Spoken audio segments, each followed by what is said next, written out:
60-40 नियोजन नीति का विरोध छात्र एक लंबे समय से करते आ रहे हैं। ऐसे में 72 घंटे के जिस महाआंदोलन की बात की जा रही थी वह आंदोलन समाप्त हुआ और तीनों ही दिन का आंदोलन सफल भी रहा।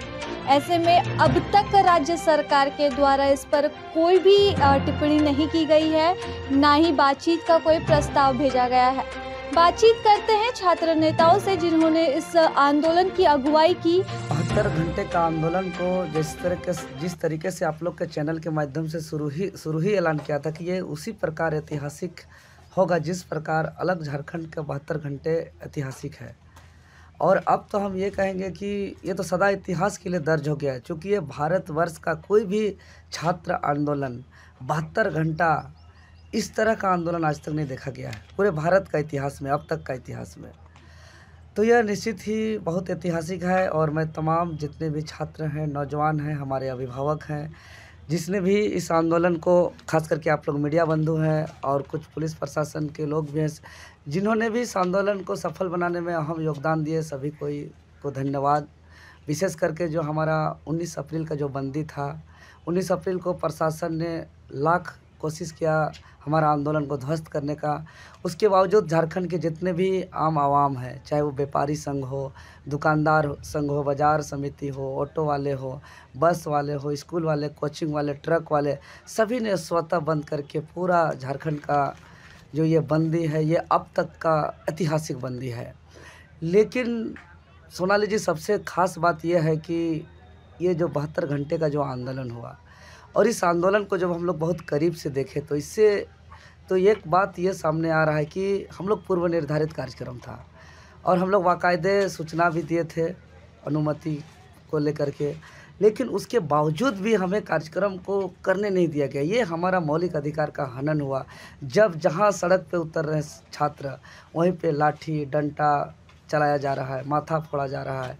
इस आंदोलन में हमारे माओ ने, जैसे आप एक तस्वीर देख सकते हैं, जो खुद को ये आंदोलन के पार्टी कहते हैं लेकिन इस आंदोलन को देखना नहीं चाहते हैं, ये तस्वीर बता रही है, देख लीजिए।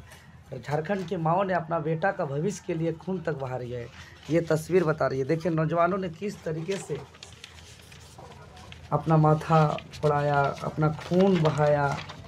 अब एक एक करके देख रहे हैं कि कितना धक्का मुक्की हुआ। ऐसा अनेक तस्वीर है, मैं सब तस्वीर पूरे राज्य भर से दिखाना संभव नहीं है, तो कैमरा के माध्यम से जितना हो सके दिखाने का प्रयास कर रहा हूं। तो आज सरकार को कहना है कि हमारे छात्र, माओ, बहनों, नौजवान साथियों पे पड़ा एक एक लाठी हमारा इस आंदोलन का मार्ग को और मजबूत करेगा। और सबसे ताज्जुब की बात है, ये सरकार जो वर्तमान में जो हेमंत सोरेन की सरकार है, जेएमएम और कांग्रेस की जो सरकार है, ये लोग बार बार बयान देते हैं, कभी खतियान का, कभी 1932 का, कभी ओबीसी रिजर्वेशन का, झारखंडियों के हक का, लेकिन ये सारे लोग बाहरी मन से करते हैं। अंतरात्मा इन लोग का कभी भी ऐसा इच्छा नहीं है। हम लोग ने पिछले 4 महीनों से लगातार कई डिजिटल और फिजिकल आंदोलन किया। 72 घंटे का ऐतिहासिक, ये कोई 1 घंटा और 2 घंटे का बात नहीं है, 72 घंटा, ये कोई छोटा समय नहीं होता है। ये ऐतिहासिक सफल रहा। इसके बावजूद अभी तक हम लोग से सरकार वार्ता नहीं कर रही है। अच्छा, तो अरे वार्ता तो कर सकते हैं ना, कर रही है, तो अब आप लोगों का अगला कदम क्या रहेगा? तो वही हम कहना चाहते हैं। यही अडानी, अंबानी, टाटा, बिरला से 2 मिनट में बात करते हैं। विदेश से कोई उद्योगपति आएंगे तो 2 मिनट से वार्ता करेंगे, लेकिन जो वोट दिए हैं यहाँ के लोग, यहाँ की आम जनता, यहाँ के आम आवाम, उनसे इनका वार्ता करने का समय नहीं है। तो निश्चित ही अगर हमारी मांगों को ये सरकार नहीं मानती है तो ये सरकार का, खास करके मुख्यमंत्री का, राज्य पे कोई भी आंदोलन, ये कार्यक्रम होने नहीं देंगे हम लोग। सरकार का कार्यक्रम किस लिए? जो सरकार बनाया है उसके लिए एक नीति नहीं बदल सकता है। अब पूरा इंडिया का, पूरे भारतवर्ष का, अब जम्मू कश्मीर से लेकर केरल, इधर अरुणाचल प्रदेश से लेकर गुजरात तक का, ये बीच का कोई भी राज्य का हमको विज्ञापन दिखा दीजिए, सभी विज्ञापन पे उस राज्य का अस्थायी निवासी का जिक्र होता है। लेकिन झारखंड का विज्ञापन को देखिए कि वहाँ सीधा सीधा झारखंड अस्थायी निवासी का कहीं कोई जिक्र है ही नहीं। भारत का नागरिक के तौर पे जो है कि सरकारी आमंत्रण भेजा जा रहा है। तो ये अगर होता है तो हम झारखंडियों लोग इसका दूरदर्शिता देख पा रहे हैं कि राज्य पे क्या असर पड़ने वाला है। क्योंकि अभी 3.5 से 4 लाख रिक्त पद है और ये 3.5 से 4 लाख बाहर के लोग आएंगे तो हमारा सरकारी तंत्र गुलाम हो जाएगा।